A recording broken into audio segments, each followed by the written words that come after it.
AAS that I was incredibly fortunate to have met Director Tony Can, Director of Cambria Press, because I really think this book would not have come to fruition.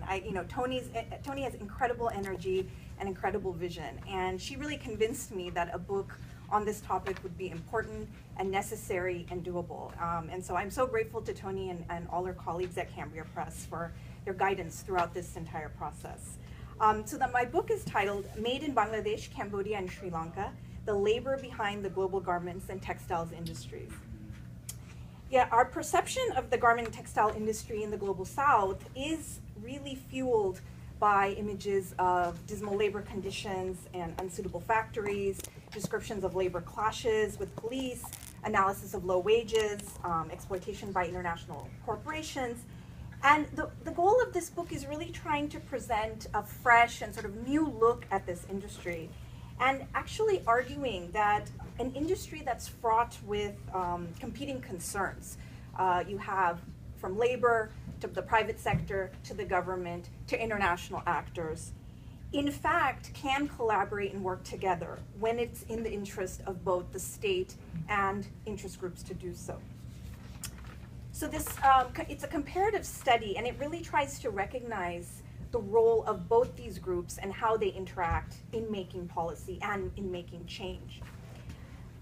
The multi-fiber arrangement was established in 1974, and this basically was a system of quotas that was set up in order to curb exports of garments to the global north, to the US and Canada and the EU.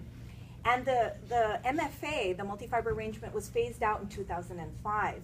And when it was, there was a lot of anxiety right before that, because all the academic literature and the public policy literature, they all said, the entire industry was going to collapse. And basically China would take over, and all these other, quote unquote, smaller countries who are extremely dependent on this sector, like Bangladesh, like Cambodia, like Sri Lanka, would completely fall off the map. And then what would happen then? And this pessimism was largely due to the fact that, the various groups would never come together. They would never be on the same page, and then they would never work together to make the necessary changes.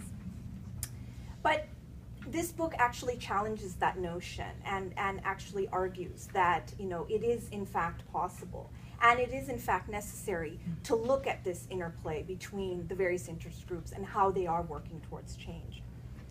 So I adapt kind of the established theory of policy networks, which is very established in the literature, but all the cases tend to come from European countries or the US, and I actually adapt it to looking at these developing countries. And what I develop is something called the domestic coalitions approach, which is something of a precursor to this full policy network.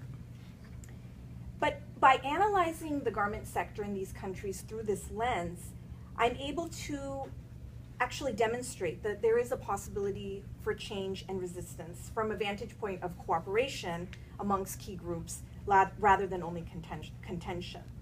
So through the use of qualitative and quantitative research methodologies, I basically am able to establish 4 very important insights.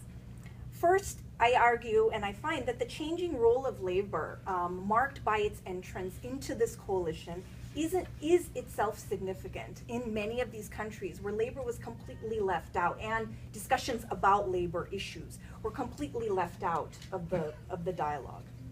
Second, I demonstrate in this study that the various types of channels and mechanisms that are both institutionalized and non-institutionalized are essential to include the representation of labor groups and their influence on policymaking.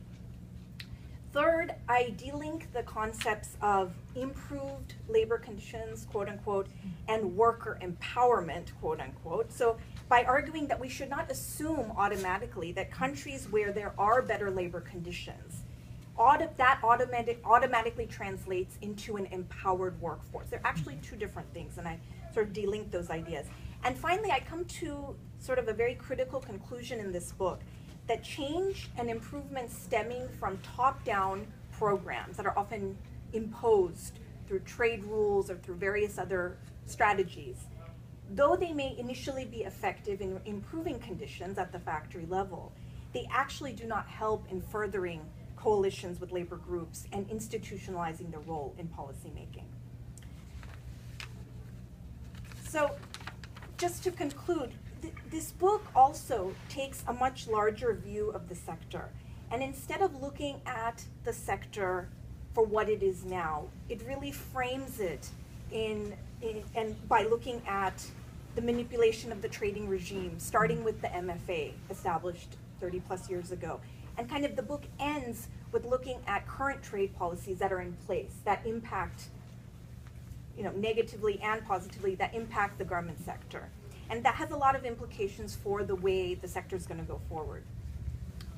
And I really argue, the overall sort of overarching argument in the book and sort of the way it's framed really is that the incentives of those who depend on this sector cannot be understood without this larger context. We cannot look at the garment industry in Bangladesh or Sri Lanka or Cambodia without understanding the entire global context.